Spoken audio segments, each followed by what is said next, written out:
Assalamualaikum, kembali lagi bersama channel Manpan Studio. Pada video kali ini, Manpan Studio akan membahas manga Boruto chapter 67. Cover untuk chapter kali ini telah menunjukkan karakter Eda. Judul untuk chapter kali ini telah berjudul Keretakan. Cerita dimulakan dengan menunjukkan sambungan adegan Boruto yang masih terbaring dan tidak bergerak setelah ditusuk oleh Kawaki. Naruto segera bergegas ke arah Boruto dan mencuba untuk membangunkan Boruto.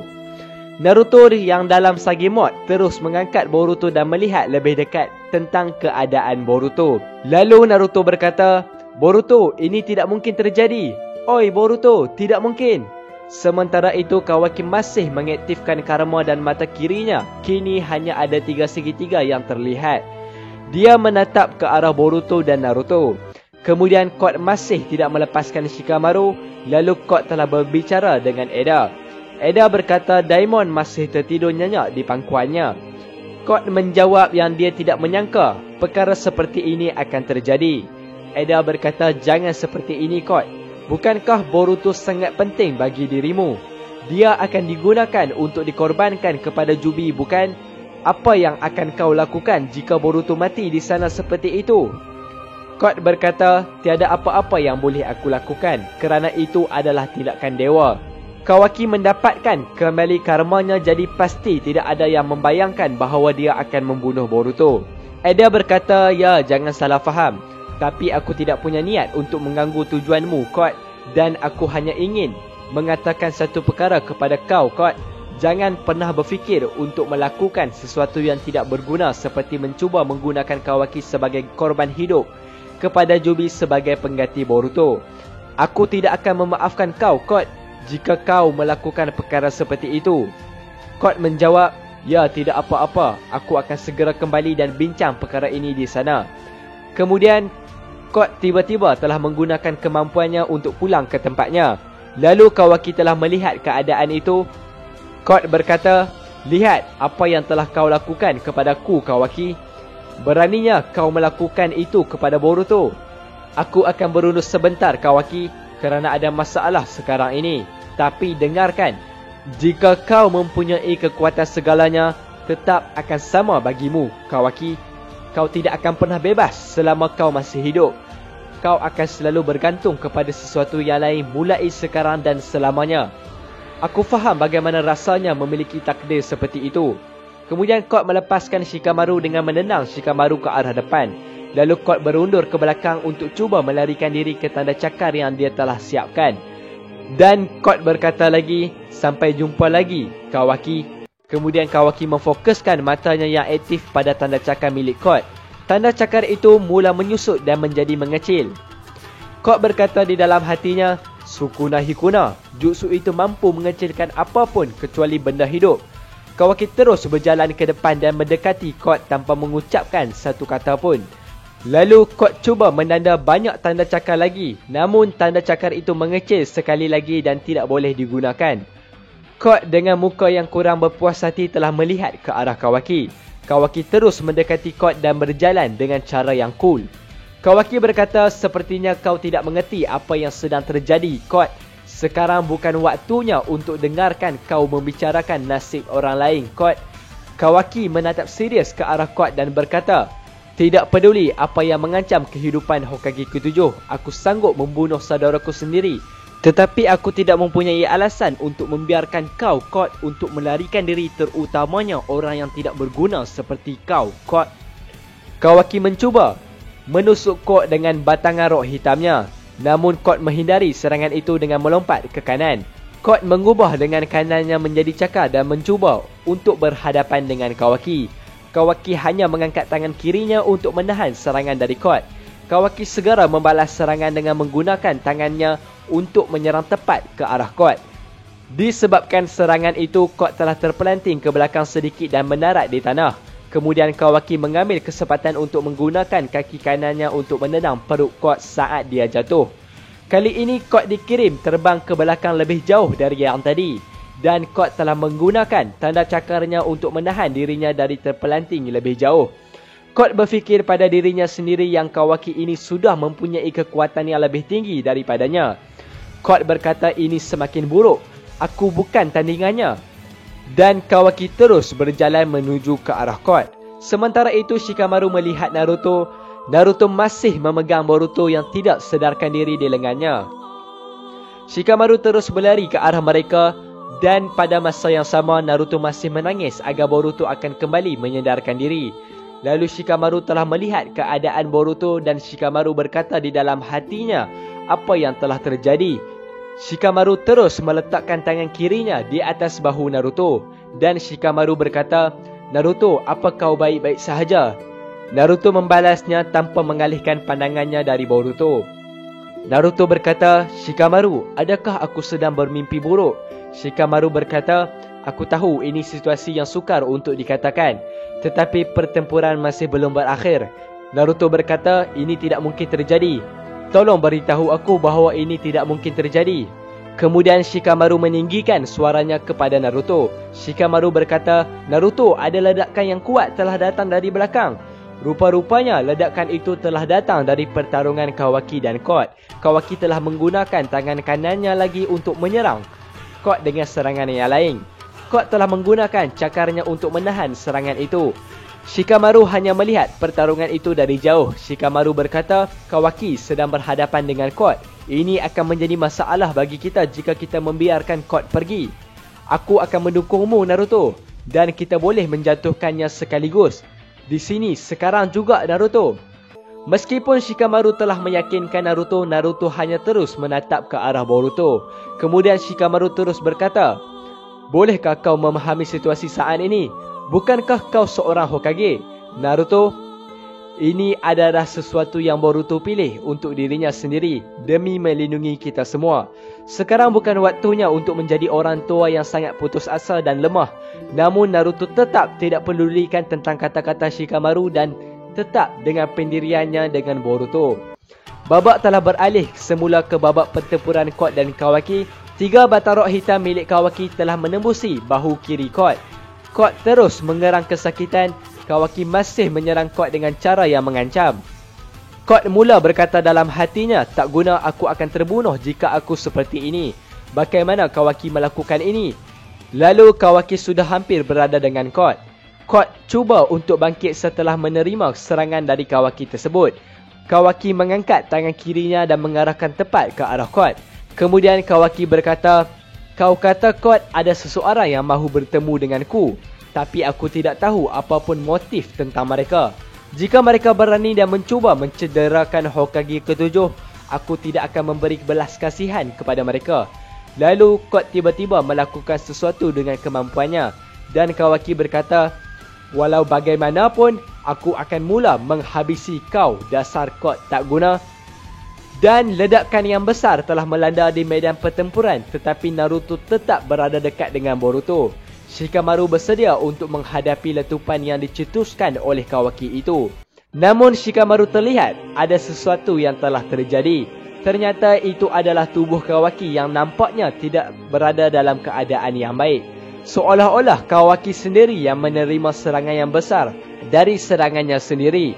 Lalu Kawaki mula jatuh ke tanah dan terbaring di situ. Dan Kawaki juga sudah tidak berkata sesuatu perkataan pun. Shikamaru dan Naruto terkejut. Shikamaru berkata, apa yang telah terjadi? Bagaimana Kawaki boleh jadi seperti ini? Awan debu mula menghilang perlahan. Rupa-rupanya Kot telah membawa Daimon ke medan pertempuran dengan kemampuannya. Namun Daimon baru dibawa separuh daripada tubuh badannya. Lalu Eda berkata, Kot, dia baru sahaja mengambil Daimon. Daimon berkata, di manakah tempat dia berada sekarang ini? Kemudian Kot berkata, maaf telah mengganggumu Daimon, tetapi kau telah menyelamatkanku berkat kemampuan yang ada pada kau Daimon. Shikamaru yang telah melihat keadaan itu berkata, siapakah budak itu? Ada apa dengan budak itu? Daimon berkata lagi, kenapa kau berlawan Kot? Siapa musuhnya? Aku akan menghancurkan mereka sehingga musnah. Lalu Kot telah menghantar semula Daimon ke tempat asalnya dan Kot berkata, sudah cukup sampai sini Daimon. Ini sudah berakhir untuk saat ini. Sebaiknya kau kembali Daimon. Mari kita bincangkan perkara ini nanti. Lalu Eda dan Daimon telah bersama kembali. Daimon berkata, apa yang sedang terjadi sekarang ini? Eda berkata, itu adalah strategi yang egois yang kau boleh lakukan, Kot. Setidaknya Kawaki masih selamat, bukan? Perlukah kau ketahui jika sesuatu yang tidak sengaja terjadi kepada Kawaki, aku tidak akan melepaskan kau, Kot. Kot hanya mendengarkan kata-kata dari Eda itu. Kot berkata, jangan khawatir Eda, Kawaki masih dalam keadaan yang baik dan hidup. Eda berkata, jadi begitu. Itu sangat melegakan aku. Tetapi aku akan menghantar Daimon kembali ke sana untuk memeriksa keadaan yang sebenar.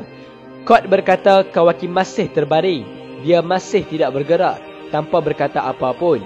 Kot berkata, jujur aku tidak suka situasi sekarang ini. Tetapi setidaknya aku baru mengakui perkara ini. Aku sama sekali tidak mahu bersaing dengan kau, Eda. Terutamanya jika aku dalam keadaan seperti ini. Untuk Kawaki, aku harus membuka limiter aku terlebih dahulu dan memastikan Amado memberikan kekuatan sebenarku. Kemudian Shikamaru telah menoleh ke arah Kot. Namun, Kot sudah menghilang ke dalam tanda cakar yang baru dibuatnya. Shikamaru berkata, dia sudah melarikan diri. Lalu Naruto menoleh ke arah Shikamaru dan telah melihat keadaan Kawaki yang tidak sadarkan diri. Shikamaru berkata, mengenai Kawaki, kita harus berfikir bagaimana menghadapinya mulai saat ini. Naruto berkata, fikirkan tentang apa? Apa maksudmu, Shikamaru? Shikamaru berkata, bukankah diputuskan yang Kawaki ini sangat berbahaya dengan keputusannya? Naruto berkata, apa yang sudah Kawaki lakukan? Tanggungjawab bukan hanya ada pada dirinya. Shikamaru berkata, mungkin itu masalahnya, tapi kita harus menghadapi kekuatan terbesar Momoshiki, cepat atau lambat. Kita mungkin tidak mempunyai pilihan lain selain menghadapinya seperti itu. Tetapi dari jangkaan aku, yang menjadi masalahnya adalah Kawaki itu akan melakukan apapun demi tujuannya. Dia sudah menjelaskannya selama situasi yang telah berlaku baru-baru ini. Dan pada mulanya Naruto ingat yang Shikamaru ini mahu mengusir Kawaki dari Konoha. Rupa-rupanya pandangan Naruto adalah salah terhadap Shikamaru. Dan Shikamaru berkata, bukan itu maksudku, Naruto. Kau, Naruto, perlu mengambil berat tentang keselamatan desa Konoha dan desa lain. Kita tidak boleh melepaskan semua tanggungjawab ini. Itulah kenapa kita perlu mencari tahu apa yang harus kita lakukan. Mungkin akan ada beberapa reaksi di dalam desa kerana ramai yang sudah memandang buruk kepada Kawaki ini. Naruto berkata, Kawaki itu adalah saudara Boruto. Dia juga seperti keluarga bagi aku. Tidak peduli apa yang terjadi atau apa kata-kata dari orang lain, di saat seperti ini, jika Kawaki tidak boleh memiliki keluarganya di sisinya, siapa lagi yang akan berdiri untuknya? Shikamaru berkata, jadi seperti ini pandangan kau, Naruto? Naruto berkata, sudah cukup, Shikamaru. Shikamaru berkata, dia telah membunuh anakmu, Naruto. Naruto berkata, bukankah aku sudah menyuruhmu berhenti, Shikamaru? Setelah itu, tiba-tiba tangan Boruto yang masih mempunyai karma sudah mula terangkat. Lalu Boruto memukul dada Naruto dengan tangannya. Mata Boruto sudah mulai terbuka dan luka di dadanya sudah mula pun tertutup. Boruto berkata, siapa yang kau kata terbunuh? Lalu mata Naruto terbuka luas dan tak percaya dengan keadaan yang telah terjadi kepada Boruto. Lalu Boruto kembali duduk dan berkata, jangan sebarangan menganggap seseorang sudah mati. Disebabkan keadaan itu, air mata Naruto pun mula mengalir di pipinya dan menyebut nama Boruto. Kemudian Naruto terus memeluk Boruto dan Shikamaru berkata di dalam hatinya, tidak mungkin. Ini tidak mungkin. Boruto pasti sudah mati sebentar tadi kerana serangan Kawaki itu memang jelas menembusi tubuh Boruto. Tiba-tiba, sekali lagi keadaan menjadi terhenti dan Momoshiki telah muncul di hadapan Boruto. Boruto berkata, ada apa Momoshiki? Momoshiki menjawab, wadah secara bersamaan berfungsi sebagai wadah untuk jiwaku. Ini adalah perkara yang sangat penting untuk aku. Aku tidak akan biarkan wadahku mati begitu sahaja. Boruto kembali berkata, luka ini sudah tertutup. Bagaimana kau melakukan ini, Momoshiki? Momoshiki berkata, disebabkan serangan Kawaki sebelum ini, sebahagian daripada jantung kau, Boruto, sudah pun hancur. Dan keadaan itu telah menyebabkan kau kehilangan banyak darah. Jadi secara jelas kau akan mati, Boruto. Jika aku membiarkannya, semua ini akan tamat. Momoshiki berkata, aku sudah menyelamatkan kau, Boruto. Sebelum ini Momoshiki telah menggunakan mata reningannya dan menghala ke arah Boruto. Momoshiki berkata yang dia sudah menghidupkan kembali Boruto dengan menggunakan sebahagian dari karmanya. Momoshiki berkata, dasar budak tak guna, seperti yang kau tahu, karma terhasil dari data yang dikumpulkan dari semua komponen dalam dirinya. Dan data itu telah dipindahkan ke dalam tubuh Boruto.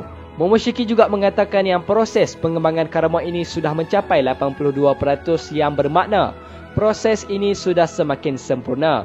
Disebabkan sekarang ini situasi Boruto dalam keadaan yang memerlukan, Momoshiki telah mengubah 18% data yang tinggal menjadi data untuk Boruto.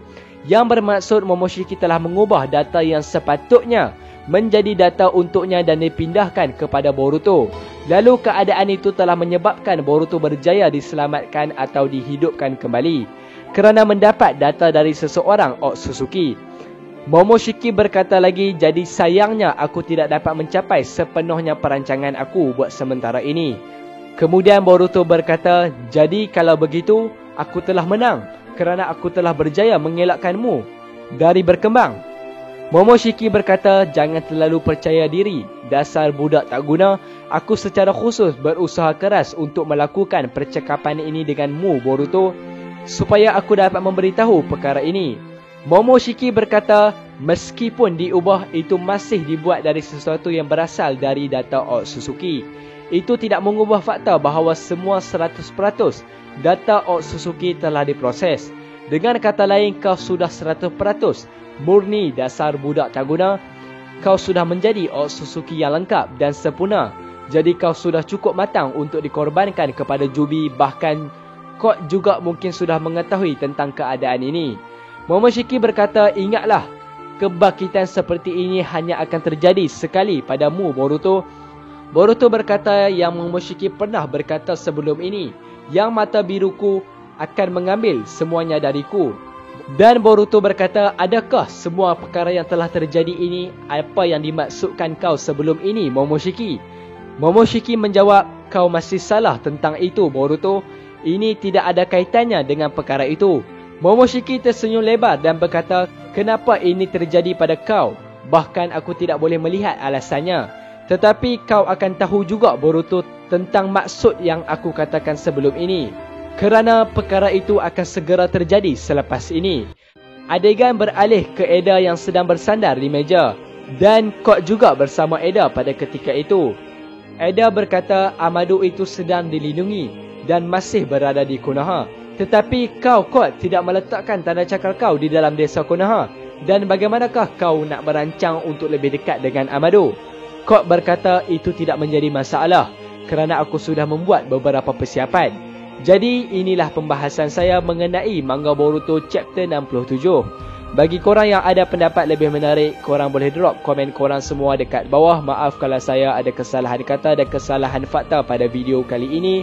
Teruskan support channel Manpan Studio untuk mendapatkan 20k subscriber dalam masa yang terdekat. InsyaAllah impian itu akan tercapai dengan bantuan daripada korang semua. Akhir kata, saya Bro Aiman. Thanks for watching. Assalamualaikum warahmatullahi wabarakatuh.